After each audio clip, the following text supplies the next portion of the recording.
dealing with matrices. We've got 2 last things to learn about matrices before we call it a day. There are actually a ton of more things we could do with matrices, but we only have to do 2 more things before we call it a day and move on to bigger and brighter things in algebra 2 or trig. There's just so much else we need to talk about. So we're going to be on page 9 of your note packet today. We're going to do the top half of these notes, like really the top 2/3. The bottom 6 are tomorrow's problem. So we've got a little bit of new stuff today, a little bit of new stuff tomorrow. Review after that. So we're for sure reviewing Monday, test it Tuesday. So it would be smart of Drea to she's got, let's see, 9, 10, 11, 12, 13, 14. She's got like 6 new problems tonight on the workbook. 9, 10, 11, 12. I can't count. 9, 10, 11, 12, 13, 14. Yeah, I can. It always throws you off when you count the number you started with. Yeah. Yes. Are we going to start using the calculator sheet you gave us today? No, that's actually tomorrow's thing. That's a good question. You can have a point for that. So I gave you a calculator sheet earlier this week. It's tomorrow's problem. That's a good question. But today is other calculator buttons. Hence why you need a calculator. So anyway, you only have 6 new problems today. So it would be smart of Abigrace to go ahead and start that study guide. If you see it's on the next 4 pages. Because last test, that's what happened in this class period specifically, is we ran out of time and never got through our study guide. And so we never turned it in and we lost our points. Now, I was really nice last test, and I said you only had to do evens. I'm not going to be that nice this time, so you're going to have to do all. So if you think there are a lot of problems on the study guide, it would probably be wise to start that. The test is on Tuesday. So we're going over it Monday. So I'll post the key Monday night. But it would be smart to go ahead and start on that if you're a slow mover through a study guide. Okay, so we're going to do these notes today. But let's go ahead and remind ourselves how to deal with the calculators now. If you turn your calculator on, again, every other class period uses these, so they probably type stuff in. It's probably going to be in your way. So a review of how to clear it out and get other people's junk out of your life. If you press second and then memory, it's the plus sign. You get a long list of stuff. So second, memory, gets you to this long list of stuff. We want to go to memory management. That's the second one down. When we go to that, I see an option number 5. It says matrix. So I scroll down to that option. I press enter. And, oh, lucky me, someone already cleared this one off. But unlucky you, maybe you got one that's not cleared off. So at that point, you want to press delete. Let me see if this one's cleared off. Memory management. Oh, see, this one has stuff typed in. So I'm going to press delete next to A, B, C, D, and now my matrices are clean. And that's probably best because otherwise we get a little confused. And like yesterday on the quiz, on the day of the test, I am going to clear them out between class periods to make sure you're not getting to use someone else's work. That's not very fair. Okay, now that we've cleared it out, and since we already have this bad boy warmed up, let's type in. We have 4 main problems today. Let's go ahead and type 1, 2, 3, and 4 into our calculator. That way we can just deal with them when we need them. So second matrix, sorry. Go to edit. I want to edit A. It's a 2 by 2. My first entry is 7. Next entry is -5, 2, -1. For anyone who can't get to here. I don't know. Okay, and now let's go ahead and type. I did number 1 in A. I'm going to do number 2 in B, number 3 in C, number 4 in D. Let's go ahead and get them all typed in so we can just deal with them when we need them, so we don't have to spend more time typing stuff in the calculator. I want to edit my 2 by 2. B is a 2 by 2, -8, -6. 12, 9. I want to edit a 3 by 3. Number 3. I make it a 2 by 2. Plus U. 3, 7, -1, 4. 1, -4. And D, 2,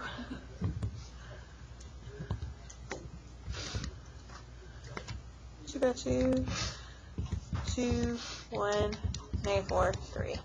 Okay, I give you a minute. I know you're not as in love with the calculator as I am, so I'll give you a minute to type all yours in. You're a very skilled mathematician. Thank you so much. But yeah, I'll give you a second to type all yours in if you don't have them in already. Yeah, I Thank was you. just about to say that. Thank you very much.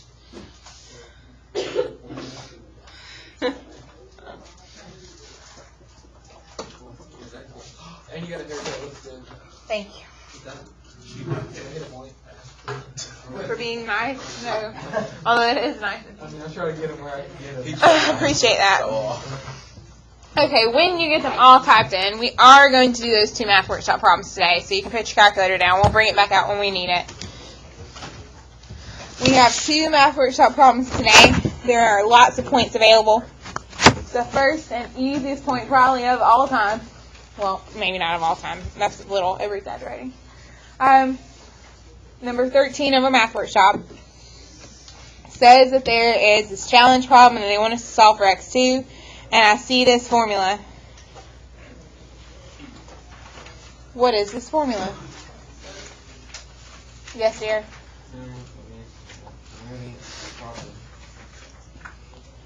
Well, we gotta know this. What is this formula? We should know it. We should recognize it. We had to use it last year in geometry. Oh, I recognize it, but yeah. That's negative b plus or minus square root b squared minus 4ac over 2a. Yeah, that would make sense. D equals whatever. Distance equals whatever. You can have a point there, yeah? This is the distance formula. Now, they've gotten in the habit of taking formulas you should recognize and rearranging them. And that's what we're going to do today. Do you want to go ahead and tell me what you got so I can give you a point? D minus y2 minus y1 plus x squared equals that. No squares or anything?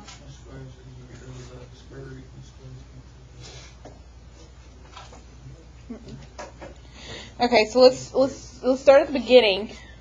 First things first. We're trying to get what variable by itself?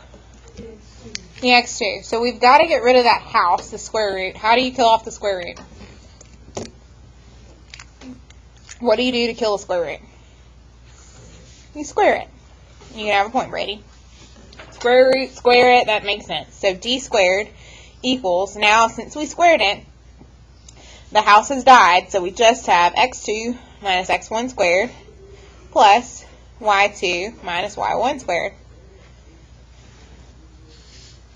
So d squared equals x2 minus x1 squared plus y2 minus y1 squared. Okay, now that the house is gone, we've got something with x2 and x1, something with y2 and y1. We're solving for x2. So I need to move what variable to the other side then? I need to move x2? Wait, you said we're solving. We got to move the y's. Let's move over the y's. Laney, you can get a point. So let's do d squared minus y2 minus y1 squared equals x2 minus x1 squared. So if you need to write on top to figure out what we did, you can. Basically, it was a plus sign, and we're just going to do minus y2 minus y1 squared to both sides. So that's how we got d squared minus y2 minus y1 squared equals x2 minus x1 squared. So now we only have a couple things bothering our x2. We've got that squared and we've got the x1. We've got to get rid of the squared first. How do you kill off the squared?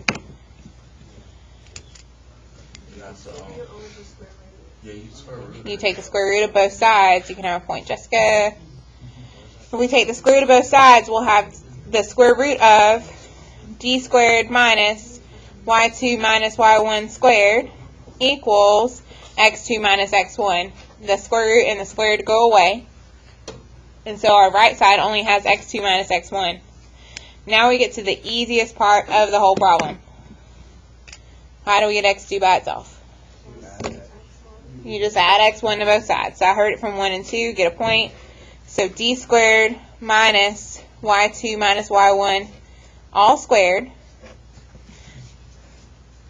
plus x1 equals x2. The reason I didn't get anything squared in the square root is because if you square something, then square root it, then it equals the same that minus sign in between prohibits the math you're wanting to do. I know you're saying the square root and the squared cancel out, so it's just d, and the square root and the square cancel out, so it's just y2 minus y1.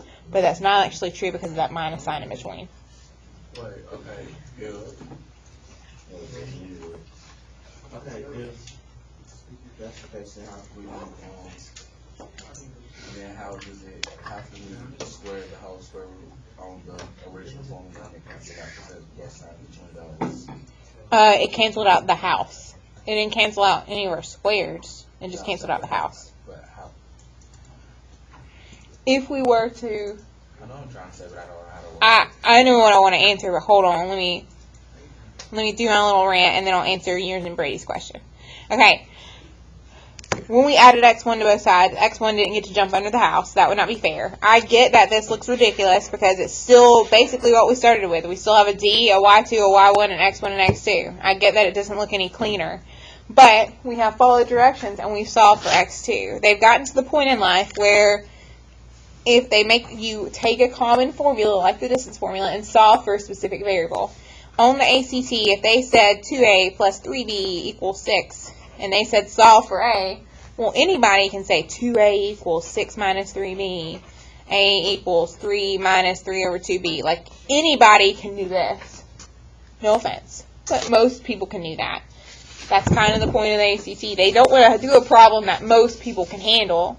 They want to do a problem with a lot more variables that really only someone who perseveres is going to be able to handle.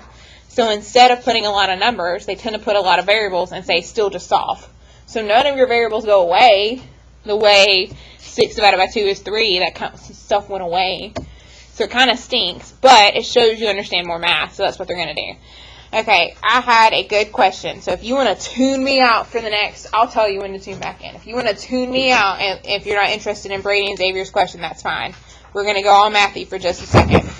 You don't have to tune in if you don't want to. Okay. What you're asking is about this square root. It said d squared minus y2 minus y1 squared. You're asking why I can't cancel out the square root and the squareds. But if we were to actually work this out, and I were to FOIL that out, I would have d squared minus y2 squared minus 2y1 y2 plus y2 squared. And then when I handle that negative sign, so I have d squared minus y2 squared plus 2 y1 y2 minus y, that should be a y1, squared. It ends up, yes, the d term is squared, yes, the y2 is squared and the y1 is squared, but that middle, when you FOIL it out, is not squared. So since everybody is not raised to the second power, you can't cancel out the square root and the squareds because of this, because I knew we would have to FOIL it out. That's the issue. That's a better way to put it. That's the issue. So if we knew y2 and y1 were the same point, and so this was technically just y1 squared, then you could do what you wanted because everyone had a squared. But since we don't know that, we can't do the math you're wanting to do. Is that sufficient?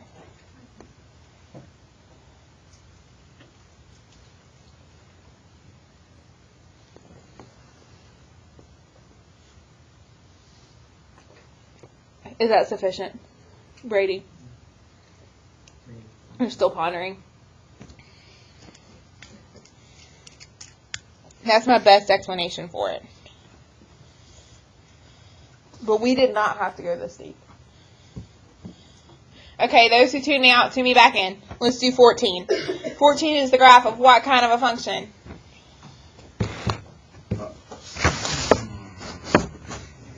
It's a hot mess. What were those? Piecewise. Piecewise. Xavier gets a point. It's a piecewise function. Did we ever do any curvy-looking piecewise things? No, we did straight lines. They tilted different ways, but we never did one like this. But we're going to do it now. It says, use the graph of the piecewise function h of t and the table to answer the following questions. The point 3,5, so I'm going to go there, 3,5, is not the vertex of a parabola, but the point 5,6 is the vertex of a parabola. Don't know if that's important. Still put a dot on those points just because they mention them. You know, normally you think if they mention those specific spots, they must mean something. I don't know. Okay, before we go crazy and try to answer all the questions. T is the variable on the x-axis. What's the variable on the y-axis? So anytime they say HT, they really mean y. And anytime they say T, they really mean x. You can have a point, Jessica. So it says, what is the value of T when HT equals 4? So we just decided HT was y. So go to the y-axis, go to 4. And it kind of reminds me of the way we were dealing with domain and range. When you reach out from the y-axis to try to figure out what value you have, I actually hit my function here, and if I look down at the x-axis, that happened at 7. So what they're really asking on number 1 is they're saying, when the y-coordinate is 4, what's the x-coordinate? And it has to be 7. So the answer to A is 7. Yes, sir. I was going to say, how, I'll have to be back to you on that question because I'm not sure how to form it into words. But that's not the only spot. And it took me till this period to realize that. I was wondering why. What's the other spot? 2. Because we had to look at the chart. God bless you, and you can get a point for that too. Okay, so all day I've been trying to read this graph, and by God, they tried to be super nice to you today. They gave you a chart. It said at 4 you got 2, at 4 you got 7. So, Miss Compton, why are you being so blind? I don't know. One of those days. The good news is I at least skipped over 3 because I realized it was an open circle. I get something for that, I guess. Okay, part B. What is the value of h at 3? So they're saying when x is 3, if we go to 3 on the x-axis, what is the value of the y, or h of t? Isn't it 5? It is. So I was looking 3 and I go up to 5, and so it's 5. Nice look at the chart. And she just looked at the chart. She said, okay, t is 3, h of t is 5. 3, 5. That's genius. Straight up genius. She can have another point. I mean, they gave it to us. They told us to use it. And why am I refusing to use it? I don't know. Finally, I thought I would have one that I would beat her on, and I still don't beat her. She will still win. It says, what are the coordinates of the point where h of t has an absolute maximum?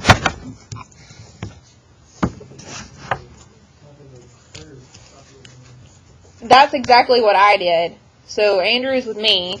He said, okay, it's the top of this curve, so the point would be 5, 6. But hey, if Caitlin likes her strategy, the highest h of t value was 6, and lo and behold, they had 5, 6. What have I been doing a whole day? What a wash. This is the one part that I couldn't have figured out with the chart. I'll give Caitlin this. A, B, and C, all we needed was that table. D, she needs that graph. She cannot avoid the graph any longer. This is something we haven't talked about. We've talked about domain and range, but eventually, and especially when you go into calculus, they're going to want to talk about increasing and decreasing. All we got to do is pretend this is a roller coaster. If this was a roller coaster that we were riding, when are we going downhill? That's decreasing. When are we going uphill? That's increasing. Not that deep. Now, this is a terrible roller coaster because we're going to die a couple times because there are some jumps that are unexplained. So we are going to die. But when we start off over here at -7, and we keep going all the way until, oh yes, how funny. We only go to 1 on that little piece of the track. Are we going downhill or uphill? Downhill. So it's decreasing. So from -7 to 1, we are decreasing.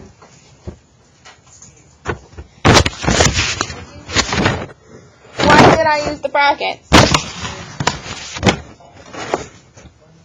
Why did I use the brackets? Because it's not a point, it's a line. I can actually touch it at those spots. That's why I use the brackets and not the parentheses. I can actually physically touch it at -7 and at 1. Okay, so we die, but then somehow we come back to life and we start the next part of our track. And we're doing this little thing here. Is this increasing or decreasing? So from 1 to 3, we're increasing. But since I don't actually touch it at 1 because it's an open circle, I'm going to put that open parenthesis. But we could physically touch it at 3, so I put the closed bracket. Okay, we dive for the final time.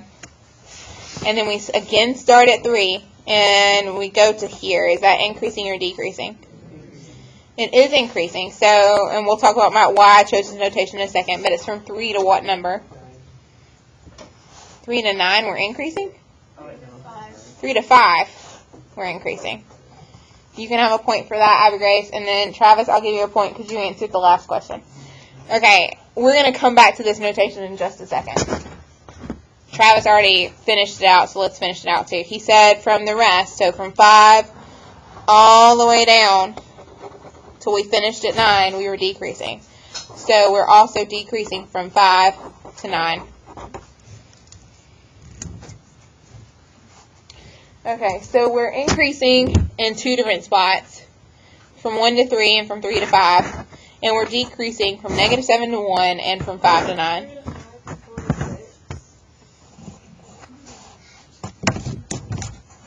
4 to 6. We went uphill, we stopped, we came back down the hill. I thought from 3 to 5 we went uphill, then we're at the top at 5, and then we go down the hill from 5 on. Okay. But isn't that 0.6? That's a 6. Here? Yes, on the Y, but notice every single, when we started I did -7 from the X, 1 from here, 3 to 5 on the, I've been using the X the entire time. Okay, no, that's a good question. If you think that everyone didn't say -2 for my final number instead of 9 like Travis said, you'd be wrong. So everyone else is like, I don't know. I did X the whole time, I'm going to stick with X. Okay. I'll give you the decreasing, there's nothing we can do to fix it. On the increasing, we went from 1 to 3, and then we stayed 3 to 5. So if you wanted to rewrite increasing, you could rewrite it from 1 to 5. Because I get, like, I put 3 twice. Now, you could write this, but I'm going to leave it as I had it. Take 1, lose a point, you're on my nerves. Lose a point, you're on my nerves. Now, I could leave it as I had it, or I could write it like that. The reason I'm going to leave it as I had it is because I think if you change it to that, you imply we went uphill the entire time at a constant rate, and you kind of disregard that jump we had. So I like it like that, but I can see how they might write it like this. The good news is, as Caitlin pointed out, A, B, and C are pretty easy because they give you both the graph and the table of values, and any standardized test is going to be multiple choice. So A, B, and C, we're good to go. If we see a question like D, we're still good to go because they're going to give you the answers. You just got to figure out which one's right. And if you think they're not going to make a big deal with the parentheses and the brackets, they are. So that would be helpful to know when to use what. So it's really going to be great. It's going to be awesome. Are there any questions about the math workshops? Then let's go to the little bit of math we got to get done today. 9. We already typed them in. Okay. I already have one. Okay. So today, we're finally going to find the use of what we learned 2 days ago. What did we learn 2 days ago? Say the word. We're going to give it to Landon, but God, he can't get that word out. Determinants. We learned about determinants 2 days ago, and I told you we were doing this weirdo diagonal thing, and I told you that eventually it would be useful, and today is the day we finally know why we need a determinant. It's about to happen. Okay, so the first thing we're going to write is the blank that says identity. We're going to put identity. So today we're going to talk about an identity matrix, which I think is probably one of the coolest parts about matrices. And they've given you an example of a 2x2 and a 3x3. Notice on a 2x2, 1's on the diagonal, 0's everywhere else. Same with the 3x3 identity matrix. 1's on the diagonal, 0's everywhere else. So if I asked for the 4x4,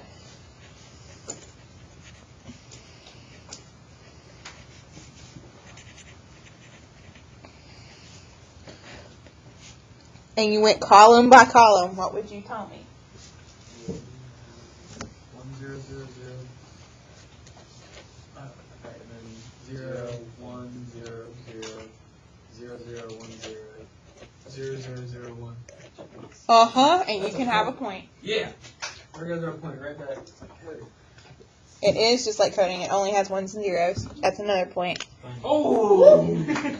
Yeah. Point for you too, Brady. Okay, so it just so happens to be ones and zeros. We're going to talk about what it's used for as of now. So if we actually read through the definition, it says it's a square matrix. Notice we read 2 by 2, 3 by 3, 4 by 4.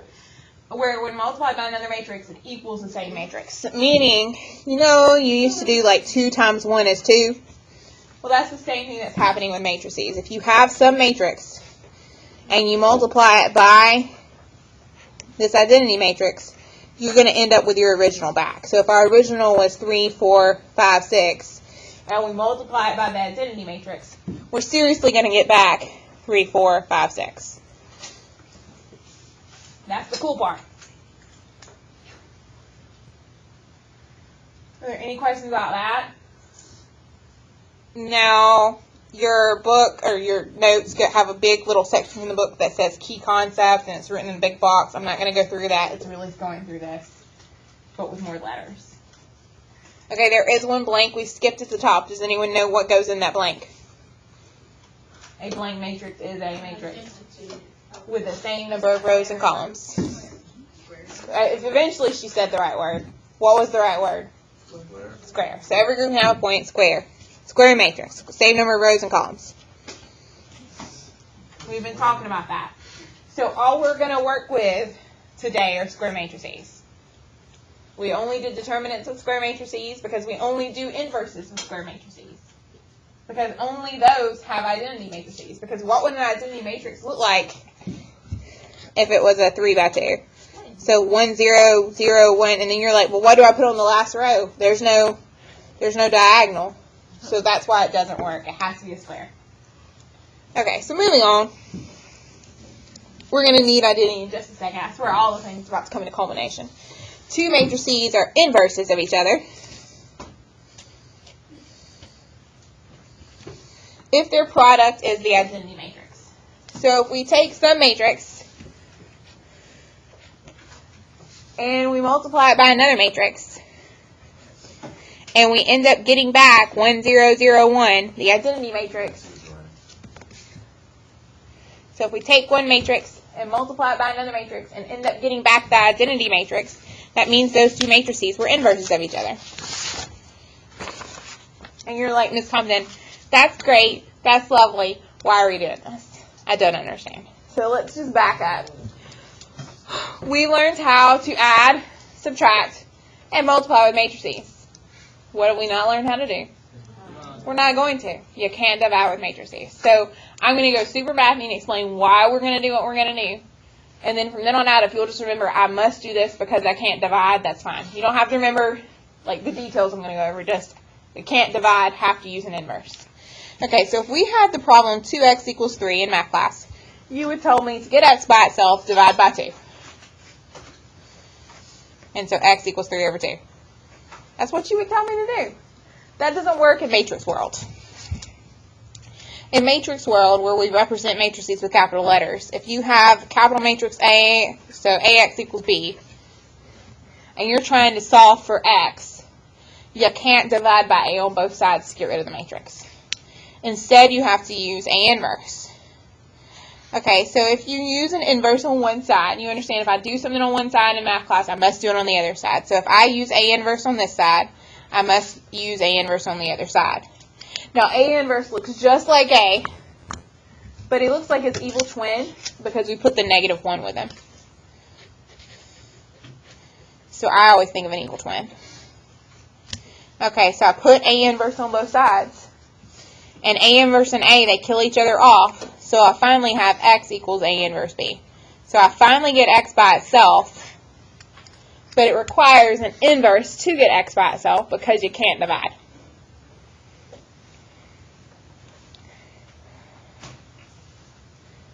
Now, if that was a bit much for you, it's okay. You and I both know I'm about to show you there's a button, we press things. It's really not as deep as I'm making it sound. But if you're going into later calc classes, like pre-calc, and then I told you, a lot of college math classes are matrice heavy. So this would be useful to understand, this notation. Yes, dear. Okay, so basically an inverse is how you kill off a matrix. If you're wanting to get rid of your matrix and get to this identity matrix, you're going to have to kill them off, and the way to kill them off is with an inverse. Okay. Now, if this was deep, then you really don't want to look in the box, because the box goes real deep. But I'm gonna mention the box for those of us who like to go real deep, and then from here on out, all I'm going to do is show you, here is how we're going to handle it in our calculator. Okay, so in the box, it tells you, if by hand you wanted to calculate the inverse of a square 2x2 matrix, all you have to do is take the determinant. Remember, the determinant was AD minus BC. That's how it ended up in the denominator. So you do 1 over the determinant, you swap 2 entries, and you change the sign of the other 2 entries. And so if Brady wanted to calculate A inverse by hand with the 2x2, he could, because it's always this set pattern. So, for instance, number 3, if I found the determinant, it would be 1 divided by whatever that is. I swap those two, so negative 4 is now in the first spot, 3 is in the other, and I swap the signs of 1 and 7. It's not that complicated. You can do it by hand. However, you do not have to. Okay, so that's as mathy as I'm going to get. Now let's get to us in the calculator. There is a scary part of the directions today, which is why these 4 problems are going to take us a few minutes. What's the scary part of the directions? If it exists. Kaylin gets 1. Now, I ought to take it away because people are just talking on my nerves, but I'm going to let go. If it exists. So, find the inverse of each matrix if it exists. So the first thing we need to check is, does it exist? Which leads us back to our discussion with determinants. Because if you're looking at that formula that I'm saying you don't have to understand, but in this said formula, they end up doing the determinant in the denominator. You know, if the determinant is 0, we would have 1 over 0. We're not allowed to divide by 0. That's why the determinant can't be 0. But for those of us who don't want to think that deep, all we have to know, if it exists, means check determinant. And then you might want to write a note to yourself, determinant cannot be equal to 0. If we get 0, we're done. As long as we don't get 0, we're good to go. If we get 0, our matrix doesn't have an inverse. So our inverse does not exist. But as long as we don't get 0, we're okay. So on these first 4 problems, before I do anything with the inverse, I first need to check their determinants. How do you check the determinant in a calculator? What do you press? Okay, second matrix, and then what? Math. Determinant. So I'm going to use matrix A first. Determinant of A is 3. So I'm going to write determinant 3. Does anyone not know how to get there? That's what we were doing 2 days ago. Second matrix, I go to math. The first one down is determinant. Okay, if you can beat me, It's 0. you can get the point, and she already did. It is 0.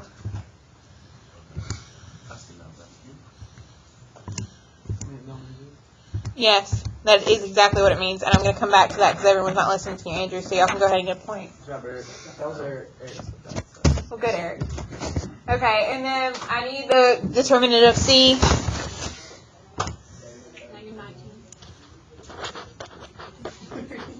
And I need the determinant of D.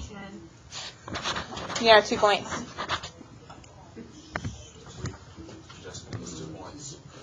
Yes, well, between Jessica and Eva Grace. I'm checking her because I'm questioning my own brain, but yes. No, I knew that.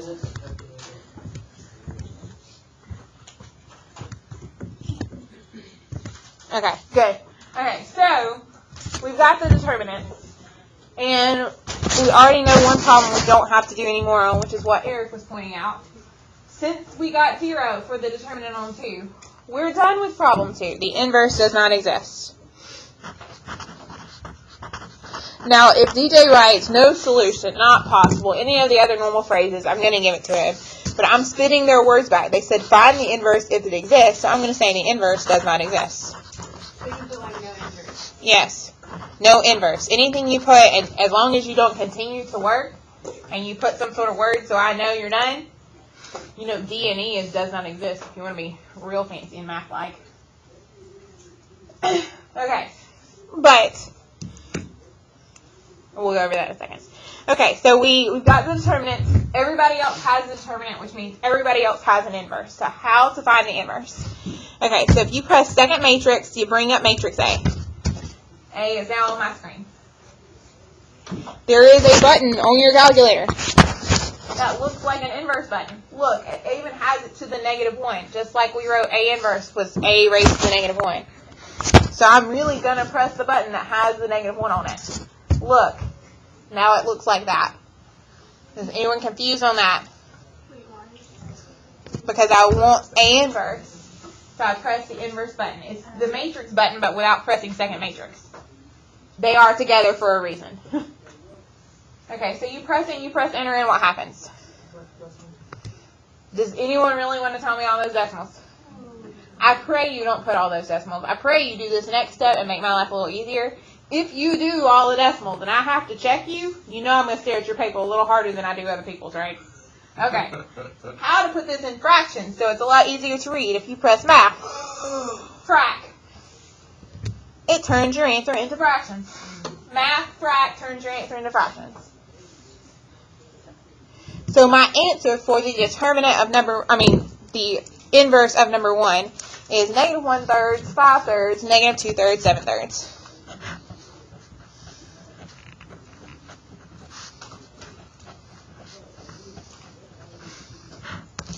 Now, if you wanted to be fancy, you could take your answer, so second answer, second answer, and then actually multiply it by matrix A to make sure, hey, I really did get that identity matrix. But do I really think Dre is going to sit? Well, she might. Wrong example. Do I really think Eric's like me? We're kind of lazy. Do I really think Eric's going to sit and check every single one of them? Probably not. But if Eric wanted to know, like 100% I'm right, this matrix times this matrix, if you get the identity back, you are right. If not, you are wrong.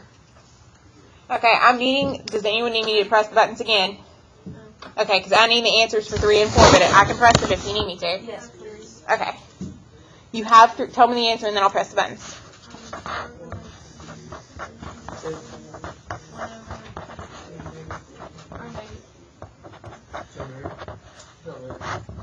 One and 2 get a point. Anyone have 4?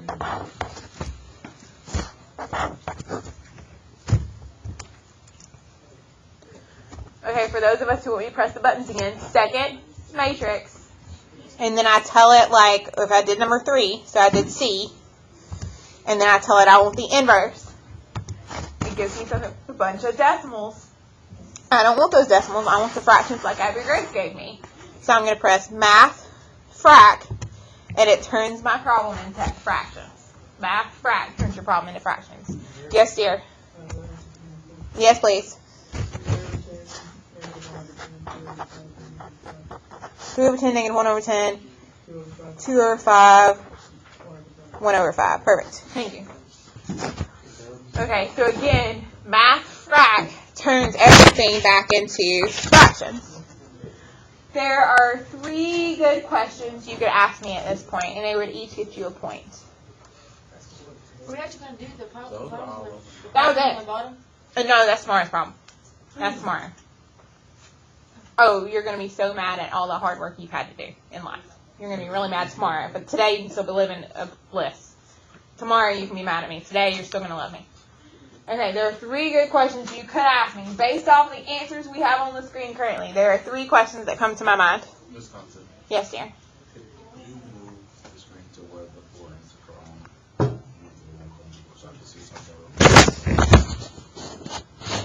All of them, except for like number 4, the denominator, all of them, they're common denominators, or they're like not a multiple. That's one good one, and you get a point for that. Let me say what Sigurd said again, because there is a reason this is happening. Because back to this formula that you don't have to learn, it's always 1 divided by the determinant. So notice that the determinant is every single time in the denominator. 3, 3, 3, 3, our determinant was 3. 19, 19, 19, 19. Our determinant involves a 19. And then 10 didn't work out, but here's why. Your calculator is sweet, it reduced the fractions for you. It was 4/10, and they reduced it to 2/5. It was 2/10, they reduced it to 1/5. God bless calculator for reducing, although it doesn't help us notice this pattern. That's one of the good questions. I need another good question, and I'll stop rambling. I asked a question about There's one more question about this, and I'll answer anything else you want. At least one more good thought about this, because we can make our lives so much easier. You don't have to. If Mason gives me this, I'm going to give him all his points. But there is one more thing we can do to make our lives so much easier. Yes, dear? I just want to put -4 and -3 on Say it again. the third one. Yes. Oh, how they swapped? Yeah. Back to it always follows that it always ends up changing the sign of these two and swapping these two entries. Oh, okay. So it seriously follows that pattern. So if you wanted to calculate it by hand, you could. We have it. We think we have it. Yes. You just swap it and then just put the determinant as the denominator and that'd be your answer. Yeah, I mean, if you understood the pattern, that's always going to work. And yes, you got the point. But no, I'm trying to make my answer here look easier. And you've noticed there's something going on in common. So I'm just going to tell you my answer so Sarah won't miss it. Yes, dear. Wait, okay, could you like, I want to say like multiply them by the, Yes and no. So you're getting to what I want. If you wanted to make your life look prettier, why not factor out whatever that denominator is? So if I take out a 1 divided by 19, I'm left with 4, 7, 1, -3. Suddenly my answer looks so much prettier. I could factor out that 3, and my answer would be -1, 5, -2, 7. So you have to show that you factored it out in order to get all your points. But wow, it really cleaned up our matrix. So you don't have to, but man, it sure does look a lot prettier. Yes, dear?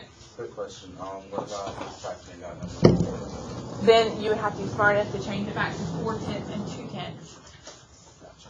And put them all in the same denominator first. Xavier's right, he can have another point. They have to all be the same denominator first in order for this magic to work. Okay, are there any questions about this? I rambled too long, and that means I'm never going to get you